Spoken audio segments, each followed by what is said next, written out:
इथं 500 रुपयात भरायचा टाइम आज त्यासाठी 600 ते 700 रुपये लागतात. उद्या कदाचित 800 सुद्धा लागू शकतात. सामान्य माणसाच्या खिशावर पुन्हा एकदा महागाईचा हातोडा पडला आहे. आधी पेट्रोल डिझेलचे दर वाढले, मग गॅस सिलेंडर महागला आणि आता सीएनजी सुद्धा पुन्हा महागला आहे.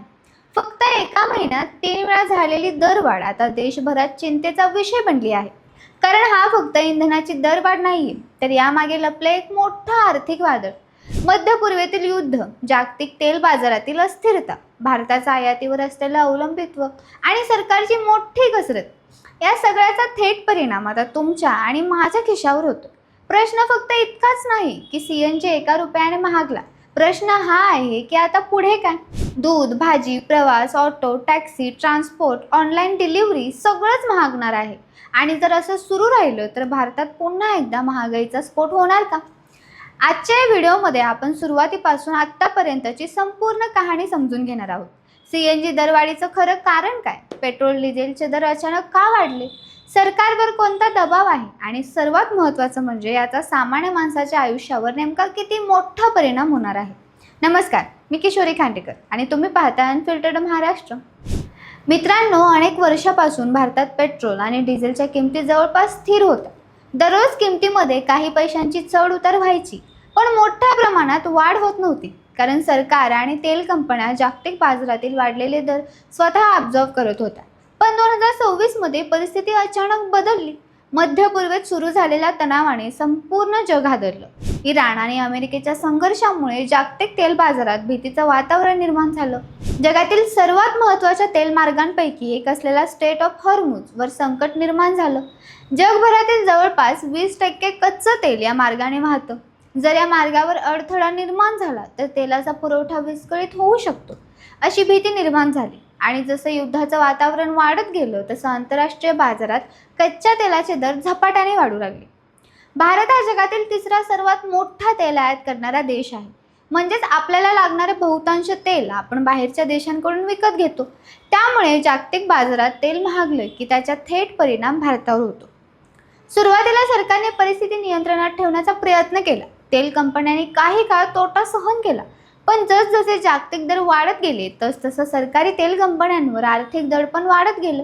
भारत पेट्रोलियम, इंडियन ऑइल आणि हिंदुस्थान पेट्रोलियम यांसारख्या कंपन्यांना प्रत्येक लिटर मागे मोठा तोटा सहन करावा लागत असल्याचं वृत्त समोर आलं. काही रिपोर्ट्सनुसार डिझेलवर प्रति लिटर 25 ते 30 रुपयांचा तोटा होत आहे.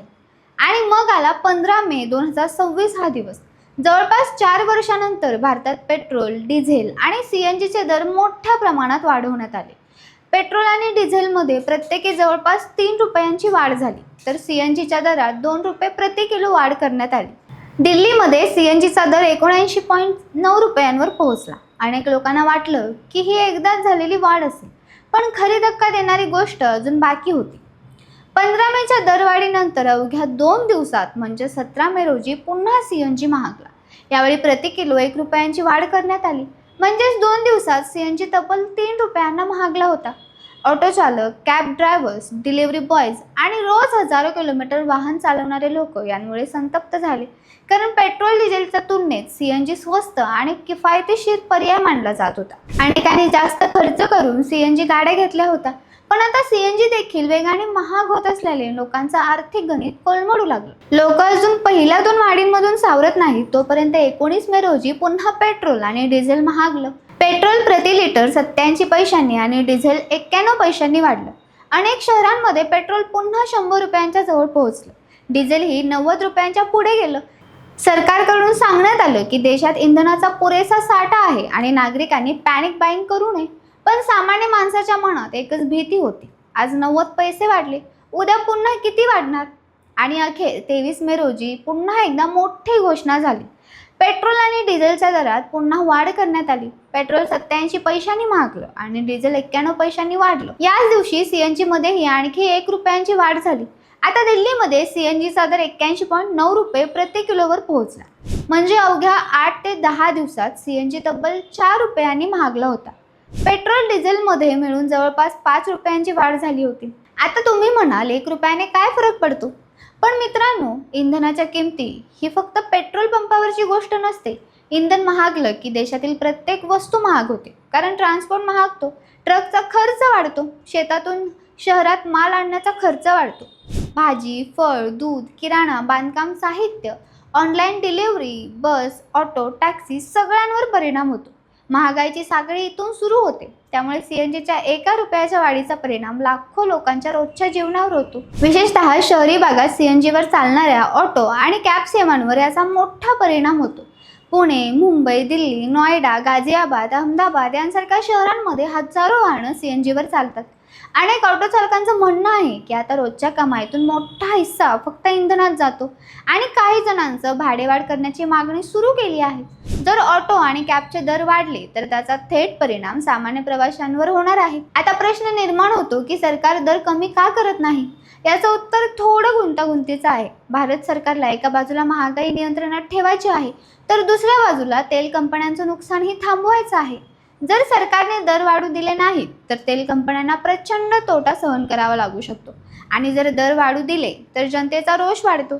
त्यामुळे सरकार कॅलिब्रेटेड म्हणजेच टप्प्याटप्प्याने दरवाढ करत असल्याचं बोललं जात आहे. अचानक 10 रुपये वाढण्याऐवजी थोड्या थोड्या अंतराने किमती वाढल्या जात आहेत. पण विरोधकांनी यावरून सरकारवर जोरदार टीका सुरू केली आहे. काँग्रेससह अनेक पक्षांनी आरोप केला आहे की सरकार सामान्य नागरिकांना लुटत आहे. गेल्या 9 ते 10 दिवसात पेट्रोल डिझेल जवळपास 5 रुपयांनी महागल्याने सरकारविरोधात संताप वाढताना दिसतो. शेतकरी संघटनांनीही डिझेल दरवाढीविरोधात आंदोलनाचा इशारा दिला आहे, कारण शेतीसाठी ट्रॅक्टर, पंप आणि वाहतूक यासाठी डिझेल अत्यंत महत्त्वाचं आहे. डिझेल महागलं की शेतीचा खर्चही वाढतो. सोशल मीडियावरही यावर जोरदार चर्चा सुरू आहे. काही लोक सरकारवर आरोप करत आहेत, तर काही लोक म्हणत आहेत की जागतिक परिस्थितीमुळे भारताकडे दुसरा पर्यायच नाही. रेडिट आणि इतर प्लॅटफॉर्मवर अनेक युजर्सनी म्हटलं आहे की वाढते इंधन दर आता कार खरेदी आणि वाहन वापराच्या सवयी बदलू शकतात. लोक आता जास्त मायलेज देणाऱ्या गाड्या, हायब्रिड वाहन किंवा इलेक्ट्रॉनिक वाहनांकडे वळू शकतात. काही ऑटोमोबाईल कंपन्यांनीही वाढत्या खर्चामुळे गाड्यांच्या किमती वाढवण्याची तयारी सुरू केली आहे. यामध्ये सर्वात मोठी चिंता म्हणजे महागाई, कारण भारतात इंधन दरवाढ म्हणजे थेट महागाई वाढ. RBI आणि अर्थतज्ज्ञांसाठी ही मोठी डोकेदुखी ठरू शकते. जर पेट्रोल, डिझेल आणि सीएनजी सतत महाग होत राहिले तर किरकोळ महागाईचा दर वाढू शकतो. लोकांच्या बचतीवर परिणाम होऊ शकतो. EMI, घर खर्च, प्रवास, शिक्षण, मेडिकल खर्च प्रत्येक गोष्ट महाग वाटू लागते. मध्यमवर्गीय कुटुंब सर्वात जास्त अडचणीत येतं. आता एक महत्त्वाचा प्रश्न, पुढे काय होणार? तज्ज्ञांच्या मते जर मध्य पूर्वेतील तणाव कमी झाला आणि कच्च्या तेलाचे जागतिक दर खाली आले तर भारतात दरवाढीचा वेग कमी होऊ शकतो. पण जर युद्ध अधिक तीव्र झालं किंवा स्ट्रेट ऑफ हॉर्मुझमध्ये अडथळे निर्माण झाले तर परिस्थिती आणखी गंभीर होऊ शकते. काही विश्लेषकांच्या मते कच्चं तेल $100 प्रति बॅरलच्या पुढे गेल्यास भारतात पेट्रोल पुन्हा 110 ते 120 रुपयांच्या दिशेने जाऊ शकतं. त्यामुळे पुढील काही आठवडे अत्यंत महत्त्वाचे मानले जात आहेत.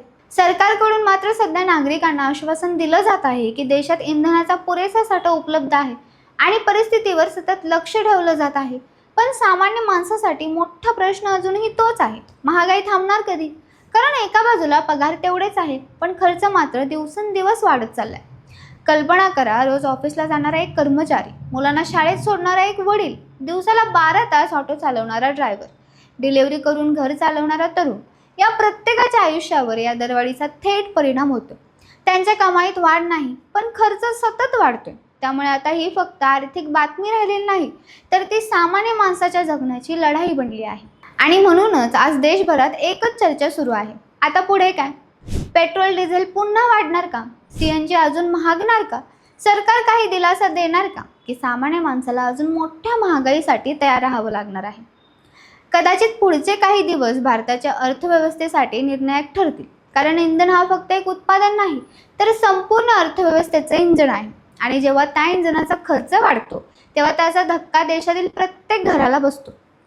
तर मित्रांनो, तुम्हाला काय वाटतं? ही दरवाढ अजून वाढणार का? सरकारने कर कमी करून दिलासा द्यायला हवा का? आणि तुम्ही आता पेट्रोल डिझेलऐवजी EV किंवा CNG कडे वळण्याचा विचार करत आहात का?